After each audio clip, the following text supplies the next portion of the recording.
गुरुजी, आज के इस अंक में हम बात करने जा रहे हैं मूत्र विकार, यानी हमारे शरीर में जितना भी तरल पदार्थ है वो एक तरह से जो बाहर मल के तौर पर निकलता है वो मूत्र के रास्ते निकलता है। तो सबसे पहले मैं जानना चाहूँगा, ये निकलना भी बहुत ज़रूरी होता है, लेकिन इसमें जब विकार उत्पन्न हो जाता है, जलन होने लगती है, कभी कभी खून की भी की शिकायत आ जाती है, कभी कभी रुकावट हो जाती है, तो क्या ये सब चीज़ें किसी ना किसी रोग को दावत देती हैं? और अगर ऐसी कोई चीज़ होती है तो ये किस रोग की निशानी है? क्या चूक कर जाते हैं हमारे दर्शक, आज आपसे जानना चाहते हैं। देखिए, शरीर के जितने विकार हैं ये दो चीज़ों पे निर्भर है जी। या तो आपके पेशाब के उसका दुष्ट प्रभाव पड़ता है या फिर आपका पेट ठीक साफ नहीं होता, तो आपको फिर कई रोगों का निमंत्रण मिल जाता है। उदाहरण के तौर पे, यदि आपका पित्त बढ़ गया तो पेशाब आपका बहुत दर्द दे के आएगा और बिल्कुल सरसों के तेल जैसा गाढ़ा पेशाब आएगा। और यदि आपका कफ बढ़ गया तो आपका पेशाब बहुत ज़्यादा झाग देगा।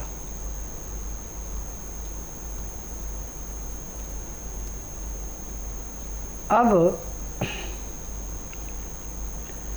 वायुओं का प्रकोप ज़्यादा हो गया तो पेशाब रुक रुक के आएगा। अब पथरी पैदा होगी तो भयंकर दर्द होगा, पेशाब खुल के नहीं आएगा। तो पेशाब का किसी भी किस्म का इन्फेक्शन है, इसको मिटाने के लिए हमारे पास सबसे उत्तम तो है गाय का और बकरी का दूध। गाय या बकरी के दूध का यदि आप नियमित रूप से प्रयोग करते हैं तो आपको पेशाब में कभी कोई नुक्स पड़ नहीं सकता और पेशाब हमेशा आपका साफ आएगा। जैसे पानी निर्मल होता है ऐसे निर्मल आएगा। परंतु जब आपके खान पान में गड़बड़ी होगी तो पेशाब का रंग बदल जाता है, पेशाब में धात आना शुरू हो जाती है, कई बीमारी है। तो चरक संहिता में साफ लिखा है कि पेशाब को, जिसको नाड़ी का ज्ञान हो तो नाड़ी देख के बता दे कि आपका ये रोग बढ़ा, आपको ये उपाय करना है। परंतु जिनको नाड़ी का अनुभव नहीं है वो पेशाब का रंग देख के उसके ऊपर से उपचार करते हैं। जैसे आपको गर्मी होगी बहुत ज़्यादा, एक तो पेशाब बहुत कम हो जाएगा और पेशाब जैसे सरसों का तेल होता है ऐसे पीले रंग का बड़ा गढ़ आएगा और कई बार पेशाब के साथ खून भी आ जाता है। तो ऐसे रोगी को यदि मूली मिल रही है तो सोने पे सुहागा। ताज़ी मूली निकाल के उसका जूस निकालें पत्तों के साथ, उस जूस के अंदर थोड़ी शक्कर मिला दें, परंतु बिना मसाले के। मसाले वाली नहीं मिलानी, नहीं तो नुकसान करेगी। यह शक्कर नहीं है तो उसमें कुज्जा मिश्री पीस के मिला दो। अब एक गिलास मूली का रस पीने में आपको कम से कम आधा घंटे का समय लगाना पड़ेगा। शिप शिप करके पीना है। इसके पीने के 15-20 मिनट के बाद आपको पेशाब ऐसे आएगा जैसे तेज बारिश होने पे नदी में बाढ़ आती है और आपकी गर्मी ऐसे शांत होगी अंदर से जैसे तेज जलती अग्नि में पानी डाल के अग्नि शांत होती है, ऐसे आपका जो गर्मी है वो शांत हो जाएगी। और 2 दिन के अंदर जो आपका पेशाब हो तेल जैसा, सरसों के तेल जैसा गाढ़ा पीला आ रहा था या लाल आ रहा था, वो बिल्कुल पानी जैसा साफ आएगा। और इसमें चेहरे पे भी आपको रौनक आएगी।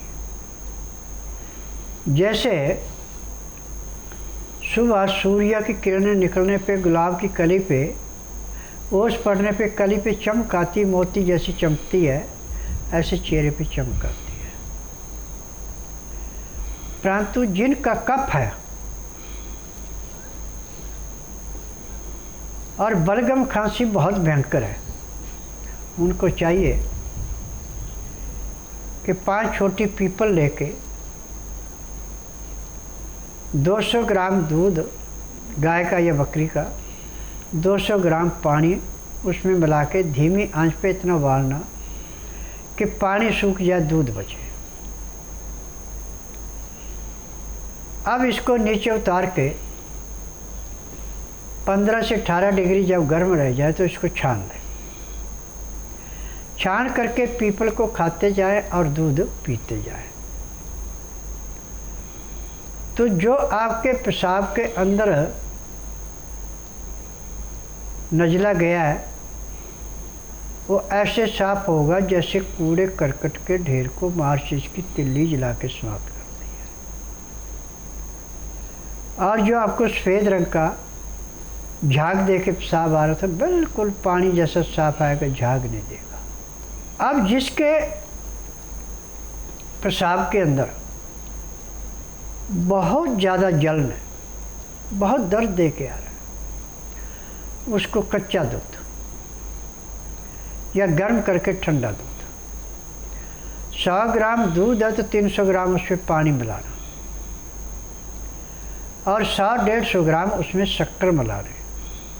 शक्कर भी बिना मसाले की, कई चीनी को शक्कर ना समझना, चीनी तो जहर है। गुड़ वाली शक्कर जो लाल होती है वो मिलानी।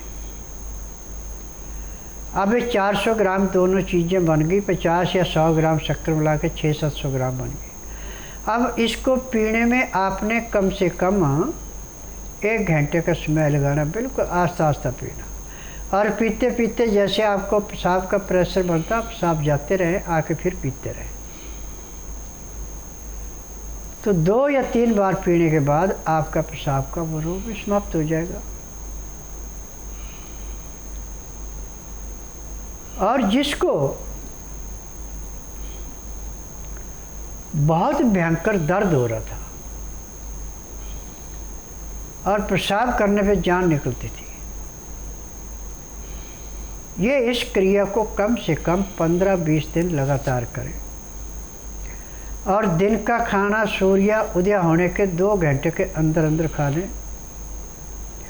और खाना खाते समय 2 गिलास गर्म पानी, उसमें नींबू, काला नमक, काली मिर्च, अजवाइन और जीरा ये भून करके पीस के मिला दें। रोटी ताज़ी ताज़ी गरम गरम खानी, सब्जी दाल जो भी आपने बनाई है उसमें उस रोटी को चूर करके लिद्दा बना के खाते जाना। 2-4 ग्रास खाना खाया, ऊपर से 2 घुट पानी पिया। पानी पीने में, खाना खाने में आप 1 घंटे का समय लगाएंगे। खाना खाने के बाद दातन कूड़ा करके फिर 5 मिनट के लिए आप वज्रासन बैठ जाएं। वज्र आसन से उठ के 10 मिनट आप सैर करके सब आसन लेट जाए 20 मिनट के लिए। फिर 5 मिनट के लिए बाईं साइड करवट ले, 3 मिनट के लिए दाईं साइड करवट ले। फिर उसके बाद उठ के आप जो भी काम धंधा करना करें। अब आपके शरीर में इतना फर्तीलापन आ जाएगा जैसे आप 8 घंटे की निंद्रा पूरी करके उठे। और रात्रि को दिन अस्त होने से 2 घंटे पहले ही खाना खा लेना आपने। खाना खाने के बाद तरीका वही है जो सुबह का था खाना खाने का, ताज़ा खाना, गर्म गर्म खाना। और खाने के साथ 2 गिलास गर्म पानी जिसमें नींबू का रस, काला नमक, काली मिर्च, जीरा, अजवाइन मिला रखे। अब दातन कूड़ा करके 5 मिनट के लिए वज्र आसन से उठ करके कम से कम आधे घंटे की आप सैर कीजिए। उसके बाद 1.5 घंटे का आराम कीजिए। उसके बाद आप सोएं, बैठें, जो मर्जी करें। सुबह 4 बजे उठ करके आधा घंटा कपालभाति, 15 मिनट भस्त्रिका, 8-10 बार अग्निसार, 15-20 बार जही, 1 घंटा लोन विलोम करना अति आवश्यक है। तब आपको पूर्ण लाभ होगा।